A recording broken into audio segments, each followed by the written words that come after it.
Salut à toutes et à tous, on se retrouve pour corriger un exercice portant sur les nombres complexes. Je rappelle qu'à la fin de chaque vidéo, nous proposons un autre exercice dont le corrigé sera disponible très bientôt. Ici, on donne une suite définie par z de 0 égale à i et zn plus 1 égale à 1 plus i zn plus 2. Et on nous demande de calculer les deux premiers termes, soit z1 et z2. On y va? Puisqu'on a affaire à une suite récurrente, les termes dépendent les uns des autres. Donc pour calculer z1, il faut nécessairement utiliser z0 et on aura 1 plus i z plus 2i. Or z0 c'est égal à i, donc on aura 1 plus i facteur de i plus 2i. Et en développant, on trouve z1 égale à moins 1 plus 3i. Alors nous allons procéder de la même manière pour calculer z2. z2 est égal à 1 plus i z1 plus 2i. Or, on vient de calculer ici z1, c'est moins 1 plus 3i, donc on aura 1 plus i facteur de moins 1 plus 3i plus 2i. Et si nous développons, on va trouver par la suite que z2 est égal à moins 4 plus 4i. Donc voilà ce qui était demandé à la première question. À la deuxième question, on nous demande de montrer que un égale à 2 plus i, facteur de 1 plus i à la puissance n. Et l'hypothèse que nous avons, c'est un égale à zn plus 2. Maintenant, pour répondre à cette question, nous allons devoir calculer un plus 1. On va remplacer dans l'expression de un tous les n par n plus 1 et on aura zn plus 1 plus 2. Or, l'expression de zn, nous l'avions initialement, c'est 1 plus i facteur de zn plus 2i. Maintenant, n'oublions pas qu'il y a ici un 2, donc il faut rajouter ici. Donc, on mettra plus 2. Maintenant, nous allons factoriser par 2 au niveau du second terme. Ainsi, on aura 2 facteurs de 1 plus i. Maintenant, nous voyons dans chacun des termes un facteur commun qui est 1 plus i. Nous allons le prendre en facteur et on aura 1 plus i facteur de zn plus 2. Maintenant, référons-nous à l'expression de un qui est égal à zn plus 2. Donc, on peut en déduire que un plus 1 égale à 1 plus i un.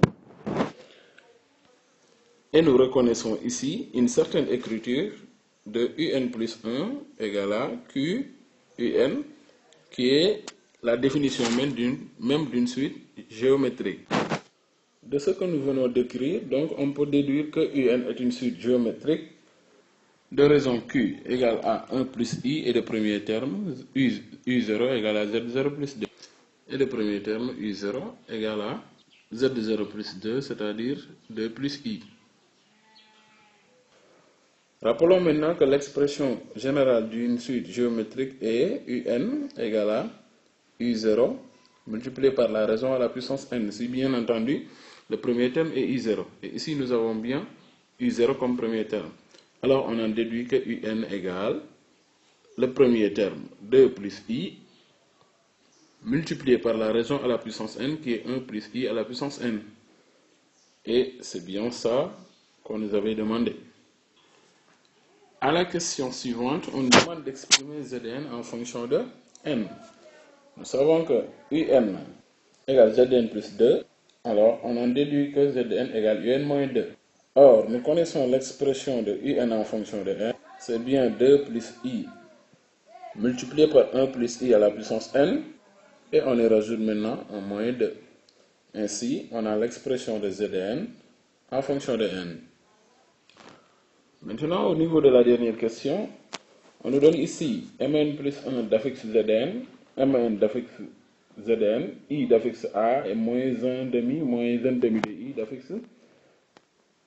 Ce sont les affixes des points mn plus 1, mn, a et b.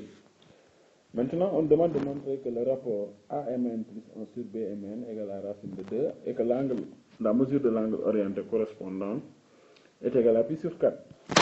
Maintenant, ce rapport est égal en module A, zn plus 1 moins za sur zn moins z de b. Avec zn plus 1, zn A et B les affixes respectifs des points Mn plus 1, Mn, A et B. Ce qui va donner par la suite, au niveau du numérateur, on aura 1 plus I facteur de Zn. Alors, plus 2i moins i, ça va donner plus i. Et au dénominateur, on aura Zn plus 1 demi de i. Alors, c'est toujours égal à module de 1 plus i. Nous allons factoriser au numérateur par 1 plus i. Donc, il va rester Zn plus i sur 1 plus i. Et au dénominateur, nous allons réduire au même dénominateur. Et on aura là-bas 2Zn plus 1 plus i, le tout sur 2. Maintenant, nous allons appliquer module de A fois B, c'est module de A fois module de B, donc on aura module de 1 plus I, facteur de Zn, plus, maintenant 1, I sur 1 plus 1, nous allons rendre ça rationnel. C'est-à-dire, nous allons rendre rationnel le quotient que nous avons là-bas, en multipliant par l'expression conjuguée du dénominateur. Au numérateur, on a I et l'expression conjuguée, ou bien le conjugué même de 1 plus i, c'est 1 moins i. Et là, on aura au dénominateur 2 sur 2Zn plus 1 plus i sur 2. Maintenant, si nous réduisons la fraction qui est au numérateur, donc on aura 1 plus i toujours, facteur de 2Zn. Et en développant le i, on aura plus 1 plus i sur 2, mais en multipliant par l'inverse de la deuxième fraction, les deux vont se simplifier, il va rester 2Zn plus 1 plus i. Et finalement, ce rapport vaudra 1, donc il va rester tout simplement 1 plus i, et nous savons bien que module de 1 plus i, c'est égal à racine de 2. D'où Amn plus 1 sur Bmn égale à racine de 2. Et c'est bien ça qu'il fallait démontrer. Maintenant, reste à chercher l'argument, et l'argument de Zn plus 1 moins Za sur Zn moins Zb, c'est égal à argument de 1 plus i. Maintenant, argument de 1 plus i, nous savons que c'est égal à pi sur 4. D'où la mesure de l'angle orienté Bmn à Mn plus 1 est égal à pi sur 4 modulo 2pi. C'est ça qu'il fallait démontrer. Maintenant, on va voir l'exercice que nous allons corriger très prochainement. Il s'agira d'un exercice de probabilité. Alors, voici l'exercice. C'est un exercice assez long, mais qui résume tout le cours. Je vous souhaite bon visionnage et vous dis à la prochaine fois.